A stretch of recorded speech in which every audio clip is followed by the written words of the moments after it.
We are recording, and also we are live out in the world, right? This very second. This is great. Yes. So, hey, world, I'm Meredith Collins. I'm the co-founder of Hookist, and we have amazing partners here right now. Hi, my name is Dan. I'm the founder and CEO of Moosiko. And Sarah? I am Sarah Gulish. I'm the co-founder and CEO of F-flat Books, and I'm also the high school teacher who is workshopping the song that we're writing with her kids. Excellent.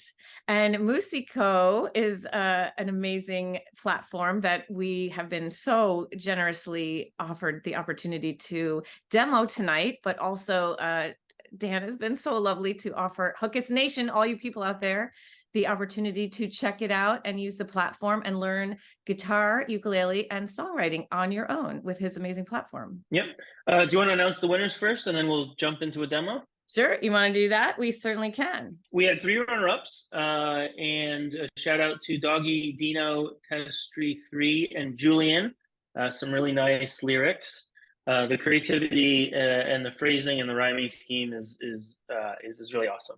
So keep up the good work. And it's good to see week after week, just like the raw kind of talent of these lyrics. And so Meredith, who's our winner for week 2? Our winner is JALHARTDAVIS. Congratulations. Dan, would you read it? Life moves on in a constant flow, leaving behind the things we all know. Very wise, very true, awesome. So we're still in kind of like a very abstract verse, you know, still kind of heady. And then the next part is the pre-chorus. So we're going to be writing some lyrics to the pre-chorus next, which is super exciting. Maybe we'll get into more like specific direction with lyrics and know what the lyricist is thinking about, but it is about the passage of time. And so thinking about, you know, things changing or moving from one thing to the other. And we're excited to see where you all go with the lyrics as time passes. So this is what we have so far. We made it to sunset. Me and tomorrow have almost met. Life moves on in a constant flow, leaving behind the things we all know.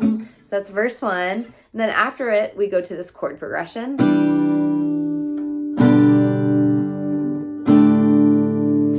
And the melody that I was thinking of was something like this.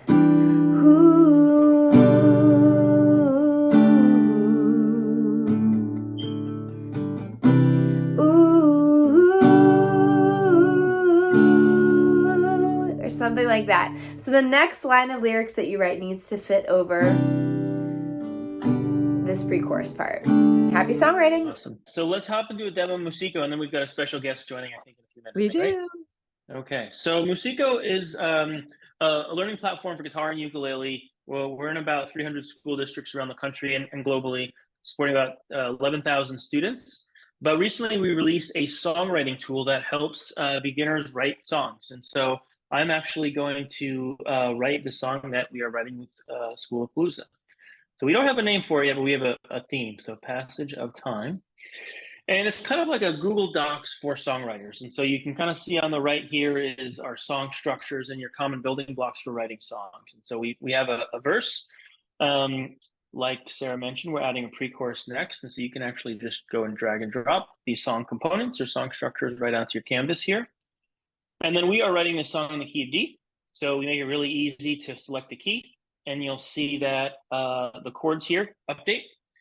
And so if you're kind of a beginner and you want to write your own original music, you don't really have to think too much about like what chords go well together. Just pick a key and start dragging and dropping chords or playing different chord transitions or progressions, and they're all going to sound good together. So the first verse of our song is, could one of you just read it out to me? It's we've made it to sunset. Me and tomorrow have almost met. And I know it because it's been stuck in my head since last Monday. Which is a good fun. I was good.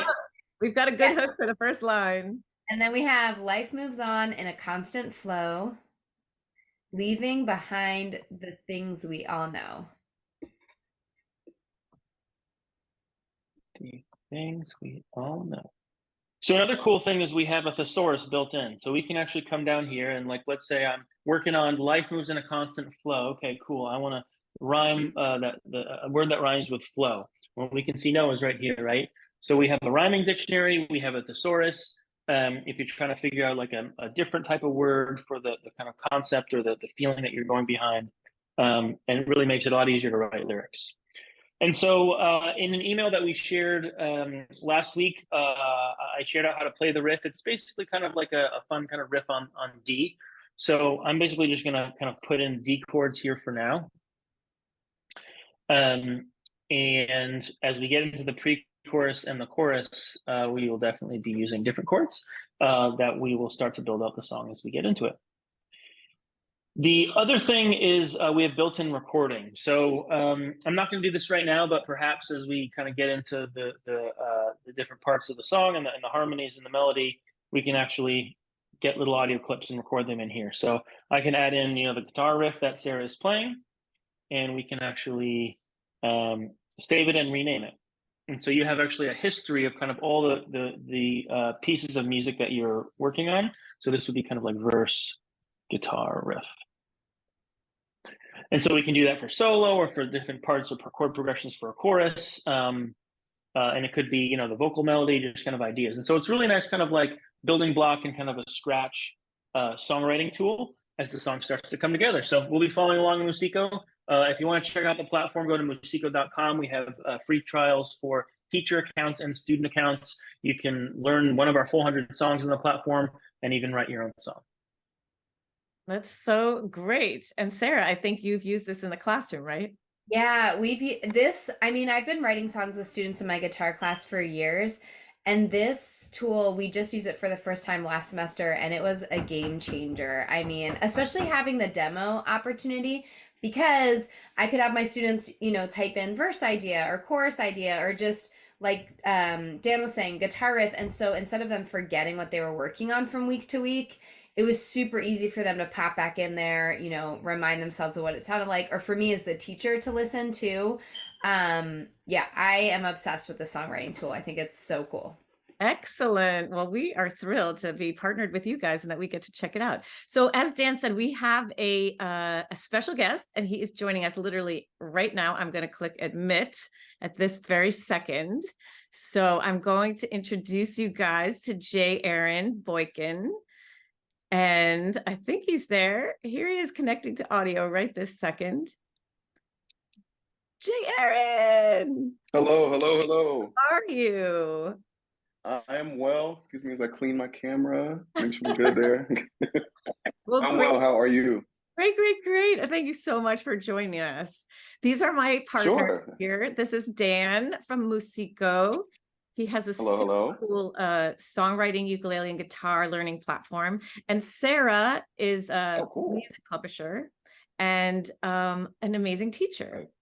Dr. Hello, it's nice to meet you guys. Nice to meet you too. You as well.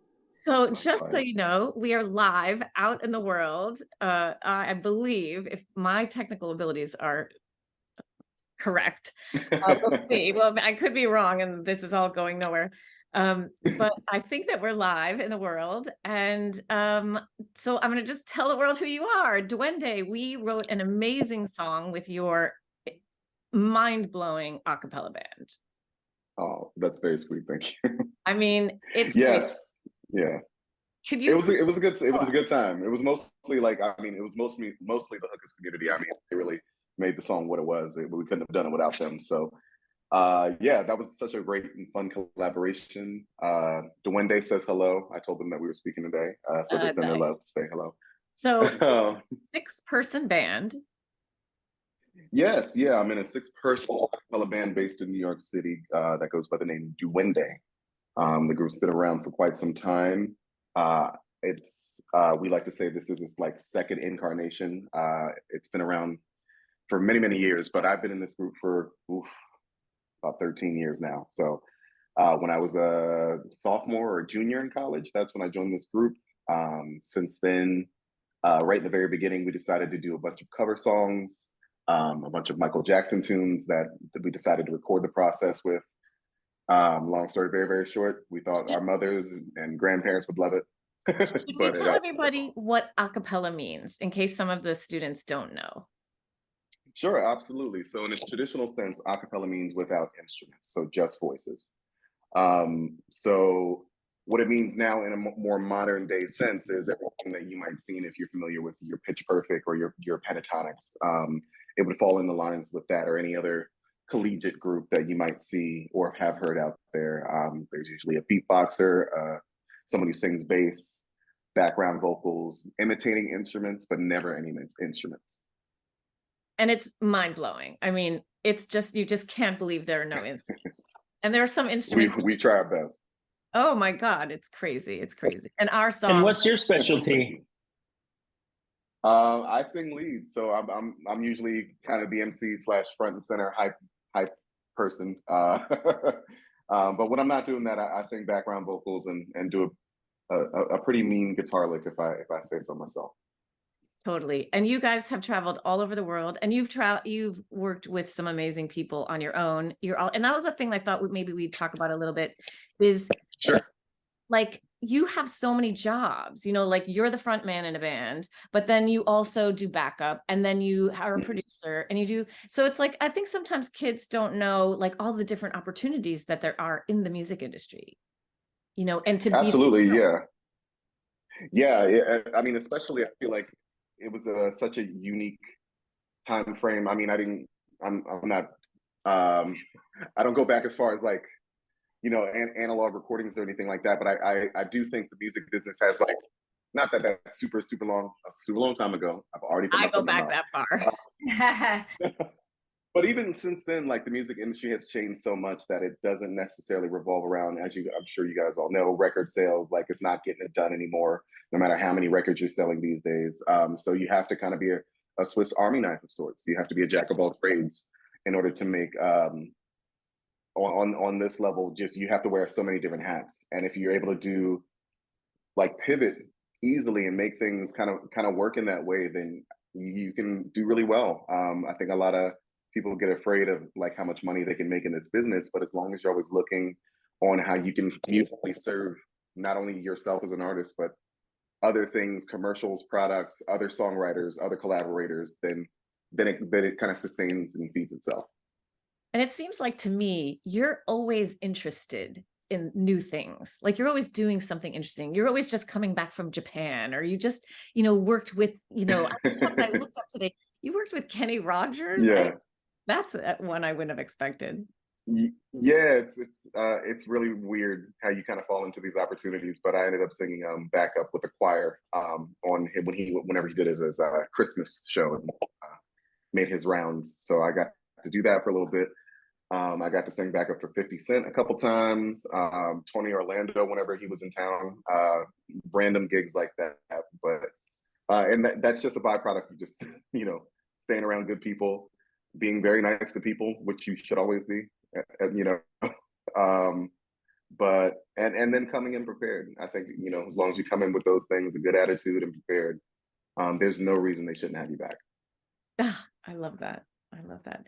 So what do you think, Sarah? What do the kids, what do you think the kids need to know?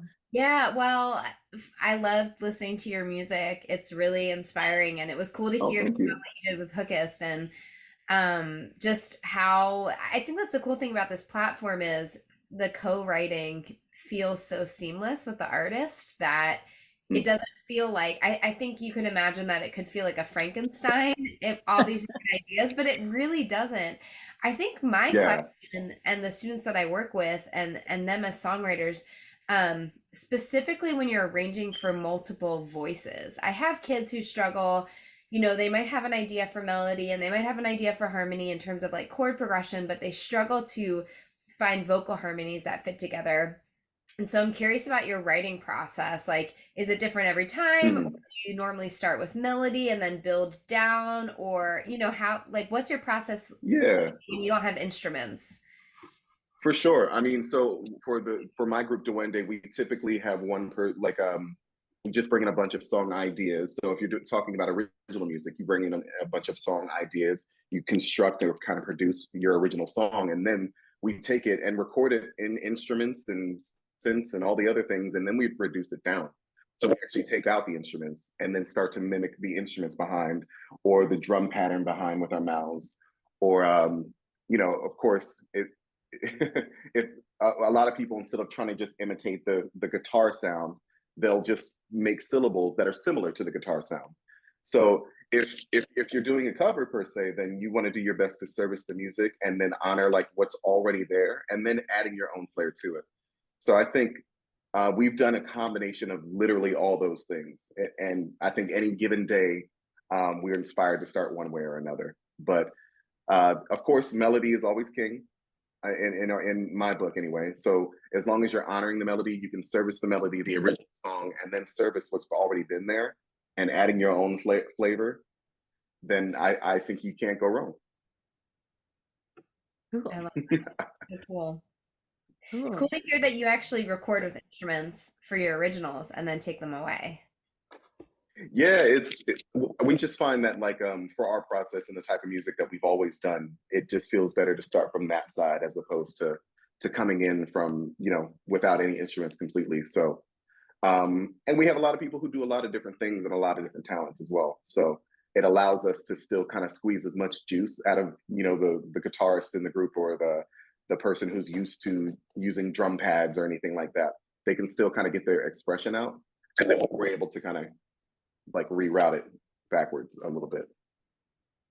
It takes you on an extra ride, it seems like, like the ride is a lot longer in this journey. So there's so much creativity, and I mean, it has to be really complicated with 6 personalities too.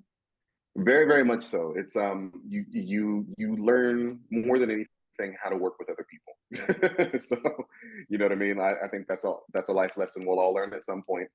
We can't always get our way. Have to learn how to compromise in order to make a good collaborative project. So I would say we're that's all probably about more important. collaboration. Absolutely, exactly. There's nothing better. And I think that's one of the coolest things too, is that at the end of the day, you guys built something together, that wouldn't exist without specifically you guys. Like, okay, it might be a guitar, you start with a guitar, but that it's the body really does become an instrument. It's amazing. Yeah, thank you. It's really cool. I think that's something that's always kind of intrigued us, is we get to kind of be the direct connection between one person and another, and usually the third party is the instrument, or the interpretation is kind of going through something else. So I think we've always valued that piece, is we get to kind of throw those to the wayside and go direct to the source, spirit connection. We're just into that type of energy. And Dan, I mean, that'd be an interesting thing. Can you add a way to teach someone how to go from playing the guitar to being a boombox? We certainly could take the same, learning philosophy that we have and do it for the voice, right? Whether it's singing vocals or doing beatboxing. But I wanted to ask you, what has been the most difficult instrument to try to imitate or recreate?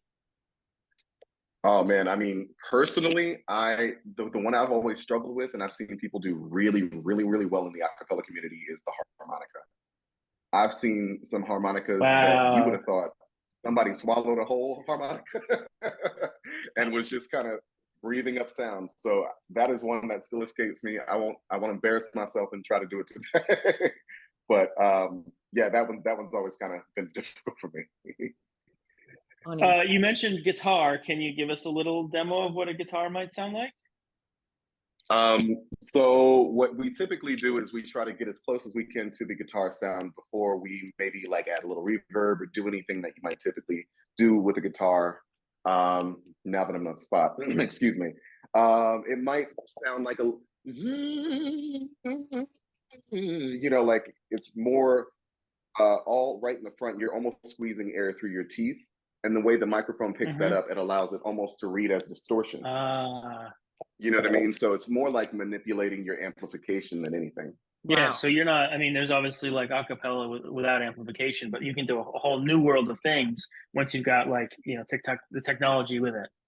Yeah. Right, exactly. And we're still exploring like the capabilities of what that sounds like and what that could feel like in a live setting as well. There's so many loopers out there doing their thing. And I think we're just interested to see how far we can take it. It's awesome. It's super exciting. You know what I did want to touch on too is you wrote a song that I think is, it makes me teary right now. But I think, now, I love it so much. And you're the guy that is the good energy guy, you know, but like life is not always easy. And I feel like today in this world, Yeah. like people, we're seeing social media and we're seeing people being very, it looks like life is perfect. And then people go home and they feel like their life is not perfect. And it's just, I think your music really, your personal solo music just really touches on that, like where you're Thank putting you. out all this good energy, but also you're pointing out like, hey, it's not always that easy. Sometimes it's really hard. Oh yeah. Right. Yeah, absolutely. Yeah, and I for one am like, I don't know. We all see the good stuff on Instagram and TikTok for the most part, you know. So I've never been one to shy away from what's real or authentic. Sometimes I don't want to get out of bed, and sometimes like I might cry for like an hour or something like that, just because everything feels so overwhelming. But yeah, I don't see any shame in talking about it. Like we all go through it. The only difference is I'm telling you about mine. You But know? it makes us all feel human, you know, like that's what I feel like. Thank Yeah. you for sharing it. Cause like sometimes you need to know Oh, someone else is thank not you. feeling good either, you know? Absolutely. I think, and to me, that's more interesting to find out like what makes us more like connected and in common in that way. Everybody loves it when it's sunny outside, but like, you know, share some of your pain with me too, because I got that going on over here. Yeah, So it makes a deeper bond, I think. yeah, Yeah. yeah. I think I read somewhere Alrighty that like then. really good song, it says what we don't want to say, right? Or it says what the culture doesn't want to Mm, say. And I think good artists right. are Yeah. able to put that to music and convey something that maybe we're all feeling inside but don't know how to express and communicate. And you know, when you hear a song that hits that on the head, like everybody knows it. And actually, Hmm. Totally agree. Sarah wrote an amazing article for our Hookist blog about what you're afraid to say. Like, I mean, you gave it a very funny title, but it truly is about it. It's like what about cheesy lyrics. Yeah, I have a lot of students who feel insecure about lyric. I mean, I still get insecure about my lyrics, but a lot of it is I don't want this to sound too cheesy. And usually what they're saying is I don't want to be real and feel something. You know, it's been way cooler to not share your feelings for so long, but I do feel like this generation is changing a lot. Like they are way more open to sharing their feelings than my students were 10 years ago. But yeah, I talked about the case for cheesy lyrics. And sometimes when I'm having students write songs, my first assignment for them is write the cheesiest set of lyrics you can write. Just get it over with. Like, do whatever you think is cheesy, get over that fear, and then just start writing things that you feel and stop worrying about how people will receive them. Trust that if these are truly your feelings, someone else has felt them and they're going to receive them authentically. Yeah.